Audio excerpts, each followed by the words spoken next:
Hello friends, today I'm going to show you how to create beautiful hand embroidered journal covers. Some of them, like this Alicja design, will have embroidered flaps on the inside, and other designs, like this Anya one here, will have plain flaps on the inside, and as you'll see, very unevenly sized ones. Before we get into the cutting and sewing, I'm going to show you how to measure out your fabric if you're not using my kit. Here I'm going to show you two slightly different sized journals. Both are the same height of 21 centimeters, but one is wider than the other. This one has a very rigid cover, and this one here, it has a thick cardboard cover, but it is flexible. Now, if you're following the Alicja pattern, you will cut out your paper patterns and place them onto your fabric, just like in the instructions, one here and one here. And this is what they should look like once you have your patterns cut out and placed on the linen. And this is what they should look like once you've finished your embroidery and cut out your fabric. This is how you measure out your fabric if you're not using my kit, and you first want to make sure that your journal will actually fit on the fabric. The first thing to do is to mark out your center, so we're going to fold the fabric in half and just press it to create a crease. I'm using my own linen panel here, which has seams on either side, and you'll need those for yours too. We're going to line up the center of the spine with the center crease that we just made.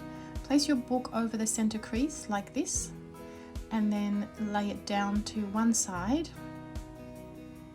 Next, we're going to fold the flap in at the back of the book, and then you're going to do the same with the flap on the front of the book. There is a little bit of adjusting here. Obviously it's not an exact science. You want to tighten it just to make sure that it's not too loose or floppy. You want to have that fabric nice and neat. And then just pick it up and have a look. It should look fairly neat on both sides. And if you're happy with how it sits, start pinching the creases along the edges of the covers. And this is how we mark out where the flaps need to fold. Now you can open up the fabric and take out the book, and you can clearly see that we have the flaps measured out on either side. They should be fairly even in size, but if they're not perfect, please don't worry. And just a reminder that the side seams are important here. Next, we need to figure out how tall to make the cover. We've figured out the width, now let's find out the height. Place your book back in the center and lay it down flat. Now we just need to add a 1/4 inch seam allowance at the bottom and at the top. Now let's have a quick look at how to create the same cover out of a finished piece of embroidery. First, we want to make sure that the embroidery pattern will fit, so just lay your book down both ways to make sure that the pattern will cover the book. Now fold your fabric in half, making sure that the center crease will be in the middle of the design. You want to press it down like we did before to create that crease. And you can see that it's nice and clearly visible. Next, find the right placement for the book, making sure it's not too high or too low over the design.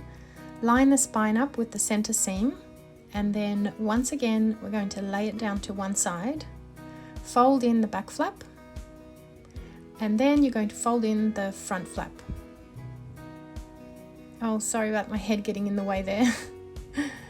Next, you want to smooth it all down and just check that the design sits nicely folded around the book. And now, like before, we're just going to pinch the fabric around the folds to mark out where the flaps are. Once you've done that, once again, you're going to place the book down at a 1/4 inch seam allowance top and bottom. And now let's get back to sewing the journal cover. I'm using a different design here. This one is called Ivanka, and as you can see, I have already cut it out to size. It is cut at the top and at the bottom, but I have left the seams on either side because we will need to use them, and I've also ironed it so it's flat and square on the corners. We're going to flip it over to the other side and fold it in the center to create our center crease. And once again, just pinch it down gently so that when we open it up, you get a visible center crease.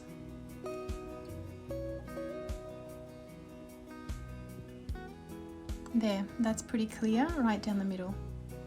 Next, we're going to take our book and line up the spine with that center crease.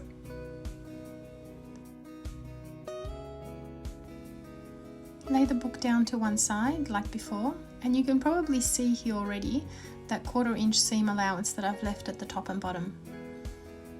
You're going to fold in that back flap and lay the book over the top.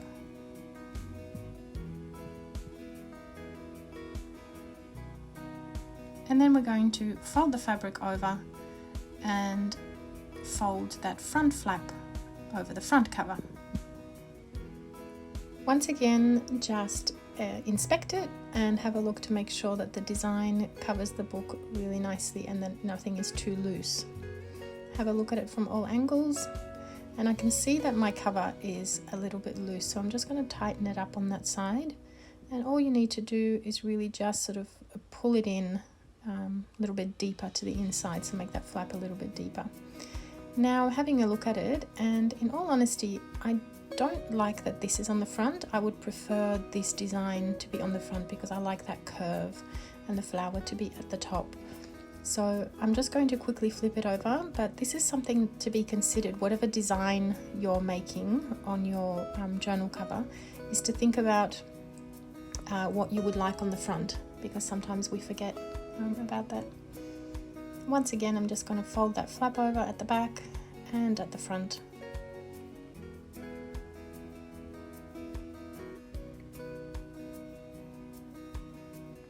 And again, just smoothing everything down, making sure that nothing is too loose.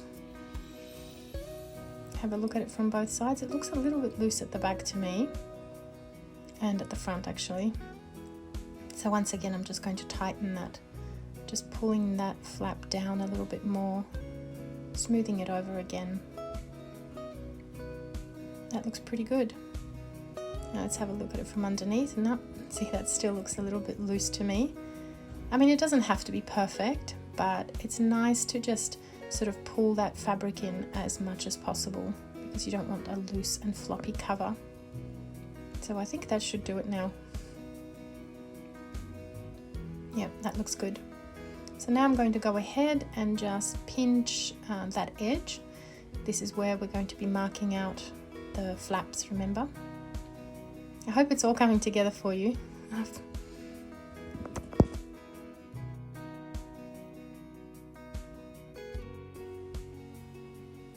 Okay, that looks pretty good now, and I like that front cover.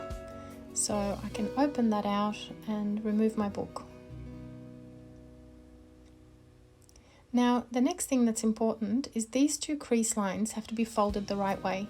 So once again, you're going to flip your design over, and these creases actually need to be folded inwards. So we're going to use those crease marks, but we're going to be folding the flaps in towards the embroidery. So you want to do that on both sides, just making sure that you've got it lining up along those crease lines. And just fold it down. That looks pretty good. And now we're going to iron both sides. So we want to make sure that they are really nice and flat. Now that's looking pretty good. There's our two flaps, and this is where they have to stay. Next, I'm going to get my fabric for the lining, and I've chosen this beautiful green. I'm going to place my journal cover over the top of that green, just in the most economical space. And then I'm going to mark out around the edges. So I'm just going to draw a line around the outside of that. And then I'm going to cut it out, because you want your lining to be the same size as your journal cover. There we go. Now we're going to place one over the top of the other, just to make sure that they are exactly the same size. Now I'm just checking all the corners and all the edges that everything lines up nicely. And over here I can see that the green is a little bit too big, so I'm just going to quickly trim that. Now that fits perfectly. Go ahead and pin the top and bottom only. So you're not pinning the sides, you're only pinning the top and the bottom. And now we're going to go and sew the top and the bottom on the sewing machine. Here we go. There we go. And there's my sewing lines there and there. Super easy. I'll just show you up close. There's the 1/4 inch seam allowance. And now this is the really fun bit. Put your hand inside and you're going to flip the whole thing inside out. And it's really starting to come together now. I'm sure you can see that there is our journal cover emerging. We're going to iron that out nice and flat later on. And there's your side flaps. You're going to flip those inside out as well.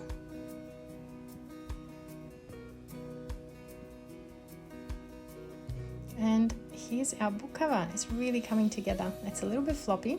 So next what we're going to do is iron it. And you just want to make sure that you get all those little creases out. It looks beautiful.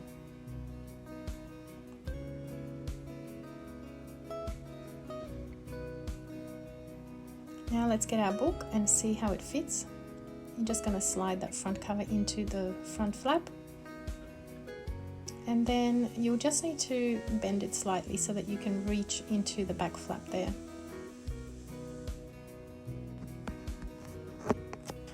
And you'll just have to manipulate it a little bit to make sure that everything fits and everything is stretched over properly. And there we go, voila! How beautiful is that and how easy was that? Have a good look at your cover, make sure everything fits nicely. There's our gorgeous lining sticking out from underneath. Very happy. Now I hope you've enjoyed this video tutorial. Finally, I just wanted to show you some examples of my own journal covers that I've made over the years. I just can't get enough of them. I think they are all so beautiful and they make each journal look so unique. This is just a variety of different designs and I want to show you what I've got inside, some of them. This is actually my Spanish book, so I'm learning to speak Spanish, so there's lots of vocab there. Nothing overly interesting. This is my personal journal, which I love to decorate and paint. This one here is like a casual kind of sketchbook. I grab it every time I feel like drawing something.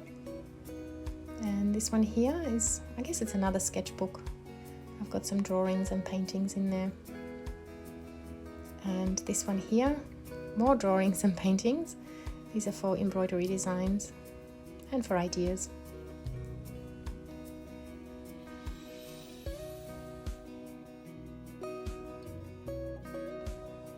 Now let's just do a very quick comparison. The one on the right, which is the Ivanka design, is what I just made. And the light green one underneath is the Alicja design. And you can see that one is much bigger than the other. Well, not that much. But the flaps are obviously a different size, and you can see that quite clearly, that a smaller book will give you wider flaps. And this is the one that had the rigid cover. And it's this one actually is a moleskin diary, and moleskin diaries come in slightly smaller than A5 sizes, which is also fine.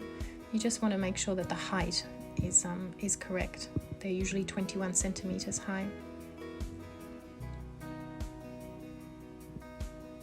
And this one here obviously has much narrower flaps. So you can see that the bigger the book, the wider the book, the narrower the flaps. And if your book is a little bit narrower, then the flaps will be wider. So you just have. I hope you've enjoyed this tutorial and I hope that you are inspired to create.